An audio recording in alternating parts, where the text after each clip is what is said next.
Hi everyone, exam medicine channel में आप सभी का स्वागत है। आप सभी लोगों के लिए महत्वपूर्ण हो सकती है ये वीडियो यदि आपने Allahabad university non teaching post के किसी भी पद के लिए अप्लाई किया है, या तो आपने यूपी जूनियर असिस्टेंट और Uttar Pradesh police computer operator के लिए फॉर्म अप्लाई किया है। तो इस वीडियो में इससे संबंधित आपको जानकारी दी जाएगी, क्योंकि आप सभी में से बहुत सारे अभ्यर्थी ऐसे हैं जिन्होंने इलाहाबाद यूनिवर्सिटी के लिए अप्लाई किया है। वही अभ्यर्थी जो है यूपी जूनियर असिस्टेंट, जिसकी कट ऑफ आपको पता है कि बेहद कम आई है, इस वजह से भी बहुत सारे कैंडिडेट को मौका मिल रहा है इसमें एग्ज़ाम देने का। और Uttar Pradesh police computer operator की बात करेंगे। कांस्टेबल का तो आप सबको पता ही है कि सबके री एग्ज़ाम कंडक्ट होंगे, जल्दी होने चाहिए, जुलाई अगस्त में होंगे। उसी के संबंध में आपके एक नोटिस आई थी उस समय कंप्यूटर ऑपरेटर की, उस पर भी बात करेंगे कि आपके एग्ज़ाम कब तक हो सकते हैं। और आप सभी लोगों के कुछ क्वेरी रहे हैं इन दिनों, उसको भी इस वीडियो में कंप्लीट बताया जाएगा।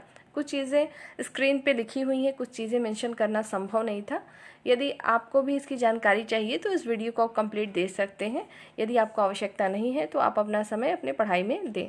आइए देखते हैं। सबसे पहले हम बात कर लेंगे कि क्या इलाहाबाद विश्वविद्यालय में जो पाठ्यक्रम लगातार बदले जा रहे थे नॉन टीचिंग पोस्ट के, क्या अभी भी संभावना है पाठ्यक्रम चेंज होने की? तो अब संभावना इसलिए कम दिख रही है क्योंकि जब आपने देखा होगा पाठ्यक्रम चेंज हुआ था, जब पहली बार पाठ्यक्रम जारी किया गया था सिलेबस, उसके कुछ ही दिनों में 2-4 दिनों में ही सिलेबस को तुरंत जो है रिवाइज कर दिया गया था। दोबारा उसको क्या किया गया था, चेंज कर दिया गया था। लेकिन अब काफ़ी दिन हो चुके हैं और आपके सिलेबस में बदलाव अब होता हुआ नज़र नहीं आ रहा है। उम्मीद तो हम सबको यही है कि अब बदलाव नहीं होंगे। ये क्वेश्चन भी आप सभी लोगों ने किया था, क्या फिर से बदल सकता है? तो अब उम्मीद नहीं है बदलने की, क्योंकि जो अभी का पैटर्न इन्होंने एग्ज़ाम का रखा है कुछ हद तक प्रीवियस ईयर से मैच करता हुआ है। तो मुझे नहीं लगता कि अब बदलेगा। तो जो अब सिलेबस आया है उसके अकॉर्डिंग पढ़िए। अगर मान लीजिए अगर ऐसा चेंज करना भी होता तो अब तक हो गया होता। तो कुछ अभ्यर्थी ऐसे हैं जिनको अभी भी डाउट है कि हम पहले वाला पढ़ें कि नया वाला पढ़ें। तो जिन लोगों के सिलेबस में बदलाव किया गया था मैंने आपको अलग से बताया था, और जो नया सिलेबस आया था उसको टेलीग्राम पर भी शेयर किया था, वहाँ से देख लीजिए। अगर आप वहाँ से नहीं देखना चाहते हैं तो इलाहाबाद विश्वविद्यालय की मेन ऑफिशियल साइट से आपको मिल जाएगा, वहाँ से देख लीजिए। तो पढ़ाई अपनी करते रहिएगा। बात कर लेते हैं अब एग्ज़ाम की कि इलाहाबाद विश्वविद्यालय के जो एग्ज़ाम है कब तक हो सकते हैं। देखिए, आपके एग्ज़ाम जून में भी कंडक्ट हो सकते हैं। अभी तो शुरुआत है, और हमेशा से देखा गया है विश्वविद्यालय में जब भी इन्होंने नोटिस जारी की है, जैसे 15 दिन पहले या 16 दिन पहले नोटिस जारी करके बता देते हैं कि आपका एग्ज़ाम कब है, तो पॉसिबिलिटी तो जून में भी बनती है, पर 100% डेट बताना ये पॉसिबल नहीं है। तो ये अपनी तैयारी को बेहतर ढंग से शुरू करें आप लोग। इस वजह से भी मैंने इस वीडियो को क्रिएट किया है, क्योंकि आप लोग पूछ रहे थे कि अब चुनाव ख़त्म हो चुके हैं तो क्या अब हमारे एग्ज़ाम होंगे? तो चुनाव तो अभी बीते हैं, अभी तो प्रधानमंत्री के शपथ ग्रहण होंगे, उसके बाद बाकी सेंट्रल की चीज़ें होंगी। लेकिन आपका यहाँ से हो सकता है तो जून की लास्ट तक भी संभावना है, और मैक्सिमम टू मैक्सिमम मुझे जहाँ तक लगता है सितंबर से पहले आपके एग्ज़ाम हो जाएंगे। जुलाई अगस्त कभी भी डेट आ सकती है आपके एग्ज़ाम को, और मैं ये भी कह रही हूँ कि जून में भी हो सकता है।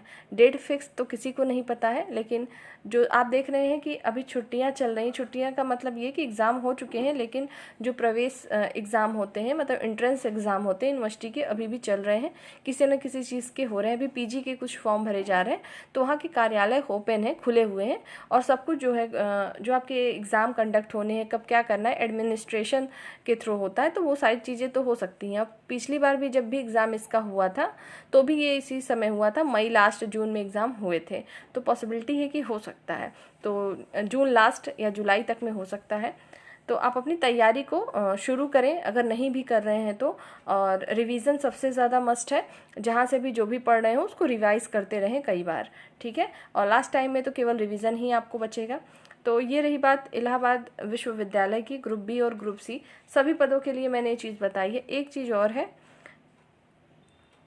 टाइपिंग टेस्ट को लेकर आप सभी लोग इससे कन्फ्यूज़न में हैं कि क्या जो टाइपिंग होगी सेम डे पर हो सकती है क्या?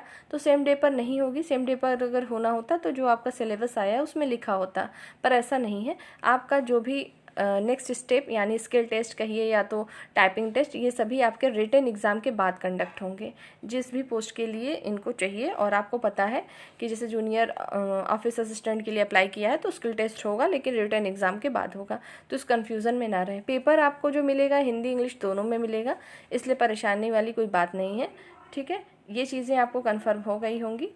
अब बात कर लेते हैं जूनियर असिस्टेंट की यूपीएससी की। ऐसा क्यों? क्योंकि बहुत सारे अभ्यर्थी हैं जुड़े जो कि इसका भी परीक्षा देंगे। आप लोग भी तैयारी करने शुरू कर दें, आपके मेंस के फॉर्म जल्द ही भरे जाएंगे।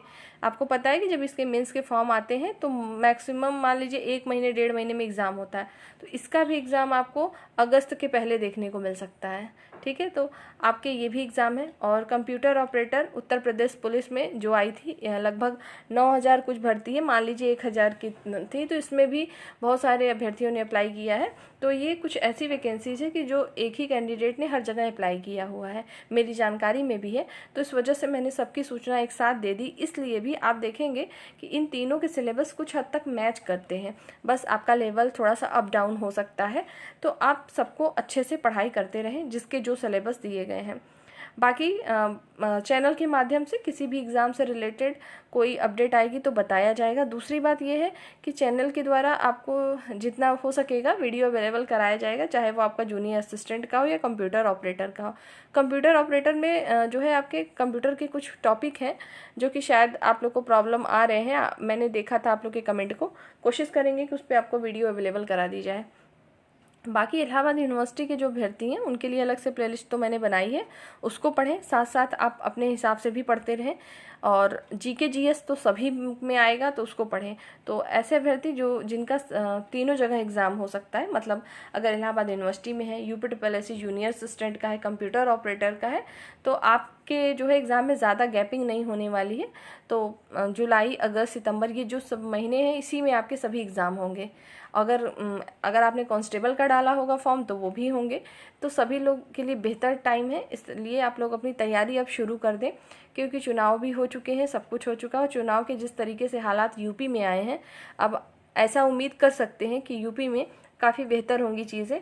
आप देखेंगे आज के न्यूज़पेपर में ही काफ़ी चीज़ें निकली कि जो खाली पद हैं उसको भरे जाएंगे। ऐसा क्यों? क्योंकि पता है उनको कि यहाँ पे सीटें जो उनकी कम आई हैं किस वजह से आई हैं, ठीक है। तो इस वजह से भी खैर आप उसको जाने दें, लेकिन आप लोग पढ़ाई में लगिए क्योंकि ये सभी आपके एग्ज़ाम जल्दी कंडक्ट होंगे। इलाहाबाद हाई कोर्ट की वैकेंसी आपको जुलाई में देखने को मिलेगी, जुलाई अगस्त में आ जाएगी उसकी वैकेंसी। मतलब कहने का ये है दिसंबर से पहले अगर आपने मेहनत कर लिया तो 2024 आपके लिए बहुत अच्छा साबित होगा। तो कुछ एडवाइस थे मेरी तरफ से, जिनको एक्सेप्ट करना हो लें, नहीं लेना है तो यहीं छोड़ दें और अपने तरीके से पढ़ाई करें। नेक्स्ट वीडियो में हम फिर मिलेंगे। आपकी कोई क्वेरी हो तो पूछ लीजिएगा, इसको छोड़ के कि एग्ज़ाम किस डेट पर होगा, किस डेट पे पता होता तो अभी आपको बता दिया जाता। तो उम्मीद करते हैं आप सब लोग अच्छे से पढ़ाई करेंगे। और रही बात वीडियो की कंटिन्यू, तो आपको वीडियो मिलते रहेंगे। कुछ रीज़न होते हैं इस वजह से आपको डेली जो है अपडेट नहीं किया जा सकता है, मतलब डेली आपको वीडियो नहीं भी मिल पाते हैं और कभी मिलते भी हैं। तो आप परेशान ना हो, कोशिश रहेगी एग्ज़ाम तक आपको ज़्यादा से ज़्यादा मटेरियल अवेलेबल कराने की। नेक्स्ट वीडियो में फिर मिलते हैं। ध्यान रखिए, पढ़ाई करते रहिए। जय हिंद।